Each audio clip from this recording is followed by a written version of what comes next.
أسوأ يوم عدى عليا في حياتي. أسوأ يوم. انتوا عارفين أصعب لحظة بتعدي عليا ايه؟ لما بنتي بتقول شيلني وأنا مقدرش.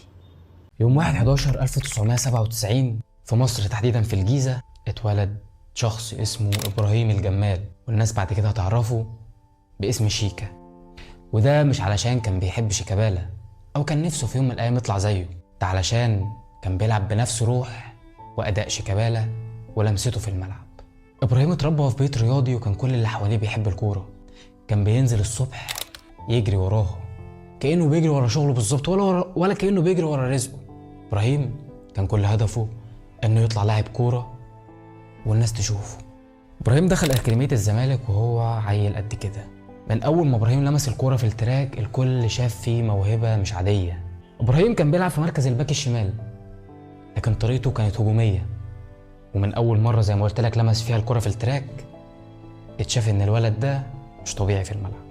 إبراهيم لعب جنب مصطفى محمد نجم نانت الفرنسي، والناس قالت عليه الولد ده هيبقى مش طبيعي وهيبقى نجم كبير.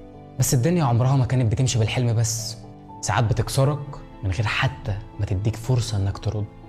خناقة بسيطة مع إدارة الزمالك وهو بس عنده 19 سنة كانت كفيلة ان هي تدفن حلم عمره، كانت كفيلة ان هي تخرجه بره النادي.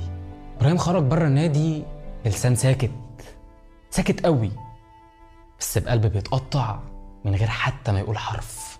إبراهيم راح للمقاولين وطلائع الجيش. كابتن جمال معتمد ضمه للمنتخب وهي بداية سكة جديدة، لكن حتى السكة دي ضلمت. إبراهيم رجع يلعب تاني في الدرجة التانية والتالتة، رجع بجسم بس، لكن الروح كانت مدفونة مع اللي اتدفن.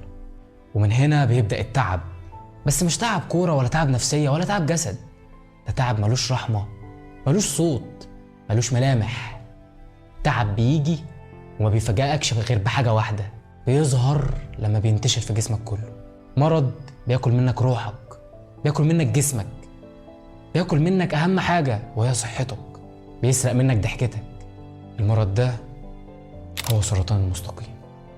واحدة واحدة المرض بدأ يسحب من إبراهيم كل ملذات الحياة. شعره وقع، صوته دبل، الجسم اتكسر، حتى نظرة عينه كانت كلها وجع وتعب. بس في وسط الضلمة دي كلها ما كانش فيه غير نور واحد هو اللي قايد له العتمة اللي هو فيها. كانت مراته، الست اللي سندته واللي كانت معاه في كل خطوة الناس بعدت عنه فيها. حتى شيكا نزل لها صورة عنده وكتب عليها الدنيا ودت ناس وجابت وانت لسه ثابتة من البداية. وشيكا كان قصده حقيقي، لأن هي اللي ثبتته، هي اللي حضنته ووقفت جنبه وقت ما الكل بعد عنه. شيكا بدأ رحلة العلاج، أو خلينا نكون أوضح، شيكا بدأ رحلة من العذاب. شيكا كان بيتعالج بالكيماوي، بس رغم كده كان بيعافر.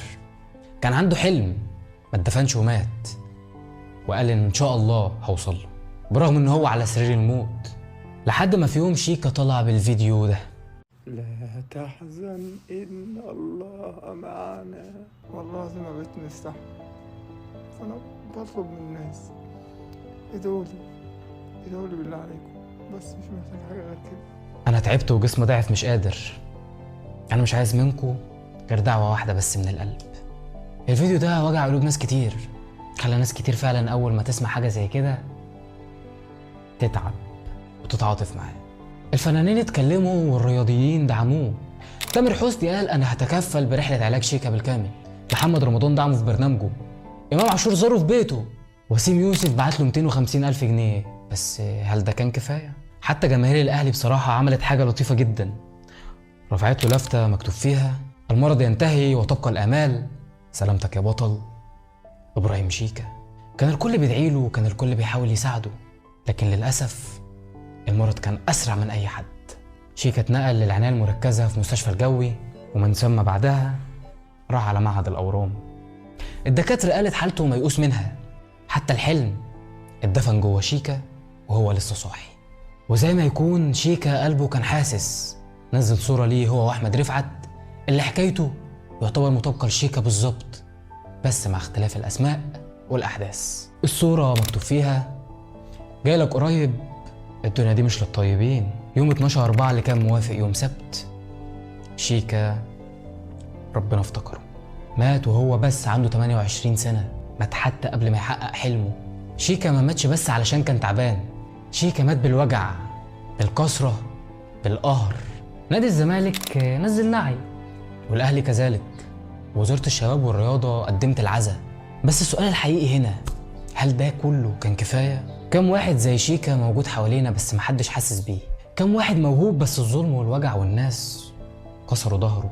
مش لازم تموت علشان الناس تحس بيك.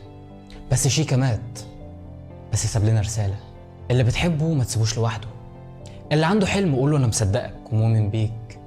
صدقني انت متعرفش الكلمة دي ممكن تفرق معاه ازاي. زي ما قلت لك، ممكن يكون الحلم ده هو الحاجة الوحيدة اللي مخليه بس عايش. شيكا كان نجم، بس ساعات النجوم بتختفي قبل بس ما حتى تنور السماء. شيكا مات وراسه على صدر مراته اللي ثبتته وشالته وفضلت جنبه وقت ما الكل اتخلى.